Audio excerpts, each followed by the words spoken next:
Hi friends, అందరూ బాగున్నారా? మేము బాగున్నామండి. ఈరోజు నేను మటన్ కోఫ్తాలు చేస్తున్నాను.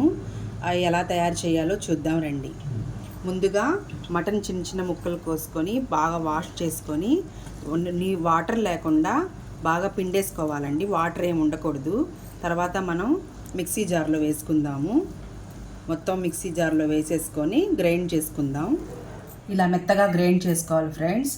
గ్రైండ్ అయిన దాన్ని మనం ఒక బౌల్లో వేసుకుందాం. మొత్తం ఈ మిశ్రమాన్ని మొత్తం బౌల్లో వేసుకొని దాంట్లో అన్నీ ఉప్పు, కారం, పసుపు అన్నీ వేసేసుకోవాలి. గరం మసాలా, మొత్తం అల్లం వెల్లుల్లి నిల్లిపాయల పేస్ట్ మొత్తం వేసి కలుపుకోవాలి. పసుపు వేసుకోవాలి.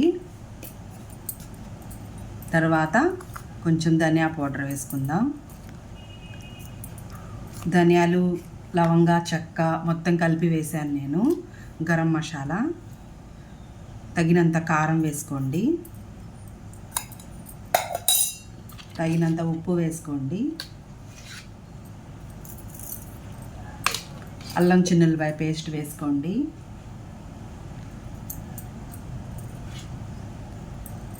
వేసుకొని మొత్తం బాగా కలుపుకోవాలి.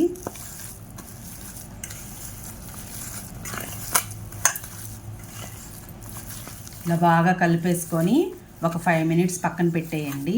తర్వాత మనం కోఫ్తాల్లా చేసుకొని రెడీ చేసుకుందాం. ఇప్పుడు 5 మినిట్స్ అయిపోయింది ఫ్రెండ్స్. ఇప్పుడు ఈ మిశ్రమాన్ని మేము రౌండ్ షేప్లో చేసుకుంటున్నాము. కొంతమంది బాల్స్లా కూడా చేసుకుంటారు. మేమైతే ఇలా చేసుకుందామని చేస్తున్నాము. మొత్తం ఇలా చేసుకొని ఒక ప్లేట్లో పెట్టుకోవాలి. ఒక ప్లేట్లో పెట్టేసుకొని తర్వాత మనం ఇలా కోఫ్తాల్లా చేసుకున్నాం కదా ఫ్రెండ్స్. తర్వాత మనం ఒక వెడల్పాటి కళాయి కానీ దబరా కానీ తీసుకొని అన్నీ ఇలా దాంట్లో పేర్చుకోవాలి. ఎందుకంటే దాన్ని కొంచెం మనం బాయిల్ చేయాలి.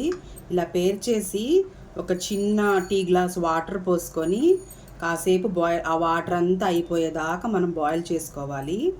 అప్పుడు మనం ఫ్రై చేసుకుంటే లోపల పచ్చితనం లేకుండా సాఫ్ట్గా బాగుంటాయి ఫ్రెండ్స్.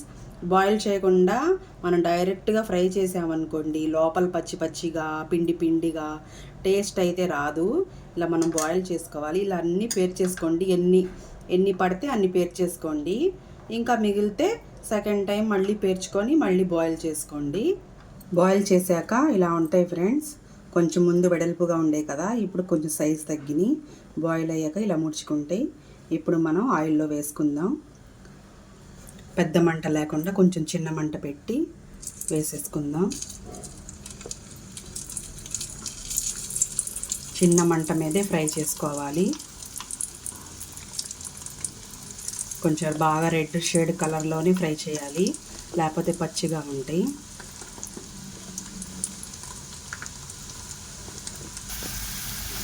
ఇలా రెడ్ కలర్ వచ్చేదాకా ఫ్రై చేసుకొని ఇప్పుడు తీసేద్దాం ఫ్రెండ్స్. ఇంకా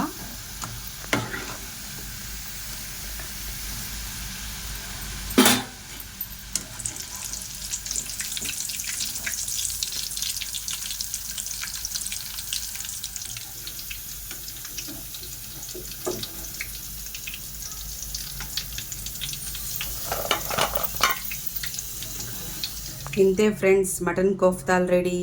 ఈ వీడియో చూసిన వాళ్ళు లైక్ అండ్ సబ్స్క్రైబ్ చేయండి, షేర్ చేయండి. కొత్తగా చూసే వాళ్ళైతే సబ్స్క్రైబ్ చేయండి. Bye bye.